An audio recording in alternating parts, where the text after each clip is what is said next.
Hello Internet, it's me, Clara, again. And just before we start, this is a spoiler warning for his Dark Materials TV show, so don't say I didn't warn you. Let's just get right into it. Season 3. Season 3 starts off with Lyra being held captive by her mother in a different world, and she's kept in an endless state of unconsciousness. Marissa believes that the Magisterium will eventually track her down to kill her because of prophecy, so in her head, she's protecting her. Lyra, on the other hand, ends up in the land of the dead in her dreams, where she meets Roger again, and Roger wants her to help him to get out of there. Will, in the meantime, spends his time trying to find Lyra. He meets two angels who follow him everywhere, no matter what world he cuts into. Because angels are made of dust, they're able to travel through worlds. He offers to join them and follow them to Azrael's Republic, but only if they can help him find Lyra. In the Magisterium, things have turned to the worst possible scenario. Their grip on people's faith is getting weaker, so they need to make the group tighter. The Father Cardinal, who is now Father President, is more than determined to get rid of the evil from his world. His target is Azrael for his heretical ideas, and his new army, and Lyra because of the prophecy. He ordered Father Gomez to aid him in his quest. When he was first introduced, I never thought he was significant, and he truly wasn't at the end of it. So Father Gomez becomes determined to kill Lyra to atone for his sins. Mary, on the other hand, has been traveling from world to world, researching and learning about dust from different tribes, cultures, and worlds. She ends up in the world of Molefa, where she discovers the amber spyglass that she uses to see dust. Will, the angel Baltamus, and Eric, Will met Eric at the end, were able to track down Lyra and they rescue her just before Gomez and the authorities take her. During the rescue, Marissa, wanting to manipulate Will so that she could join them, makes him break the subtle knife. Despite that, Lyra, Will, and Pan leave Marissa behind, and with the help of Eric and Will's crush on Lyra, they manage to fix it. The angels try to get Will to join Lord Azrael and his army of witches, angels, and whatnot against the authority, but he decides to join Lyra in her trip to the land of the dead to get Roger. Azrael receives word the subtle knife is broken. In that instant, he turns into a dark and sinister leader who almost kills an angel to prove a point. I have not read the books. Not all the books. I've only done The Northern Lights, the first one, so I can't attest to Azrael's dickish nature, but Azrael is an ass through and through. Lyra and Will make it to the land of the dead, where she meets her death and also ends up leaving Pan behind in order to get to Roger. This causes a big fight between her and Pan, causing a rift in their relationship.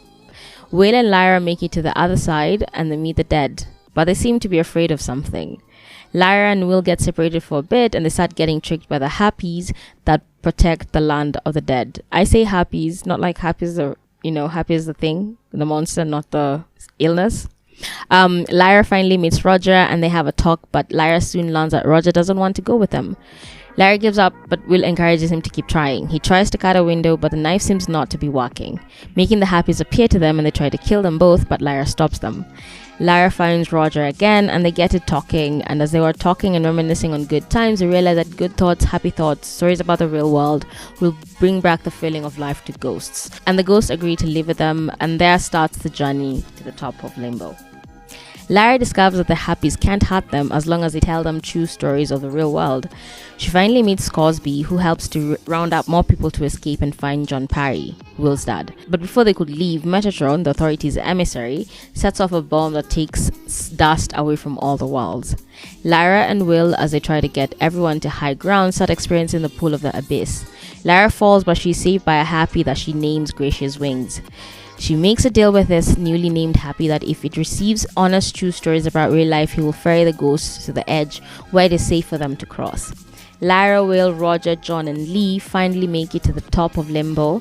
Will opens a window and the ghosts walk through it, freeing their souls. Lyra and Will make it to the Republic and to Azrael's army. In order to keep the knife bearer and Eve of the prophecy safe, Azrael attacks Metatron and his armies in order to distract them from noticing the children's arrival. Everybody works together to unite the children to the demons. Yes, Will has a demon now, a cat called Kiyava, and in order to keep their demons safe, Will opens a window to send them into a safe place by themselves. When Metatron senses the cut of the subtle knife, Azrael, Marissa, and Stella Maria sacrifice themselves to stop Metatron from killing Lyra and Will. After the battle, Will and Lyra follow the demons to where he sent them. They spend their time looking for the demons when they run into Mary. Mary shows them the amber spyglass and the effects of Metatron's bomb, dust leaving the world, killing every living being connected to it, and tells them a story about her past. As they resume their journey of finding the demons, Gomez finds them, but Baltamos kills him to save Lyra before he dies. Lyra and Will eventually end up kissing, which leads to the flow of dust slowing down, so the prophecy has been fulfilled. Eve, the mother of sin, will heal the world with her love. Look, it was such a stupid, silly, ordinary act that meant a lot more than it appeared, and was still awkward and cringe. I can't believe sex was the answer to this all along. Anyway, Seraphina, a queen witch, finds the demons and convinces them to go back to their humans. Pan tells Lyra about how he felt about being left behind and the makeup. Kiava finally meets Will and speaks for the first time. One more thing, it only hit me later, at the very last moment in season 3, that Mary was a serpent that was meant to tempt Eve.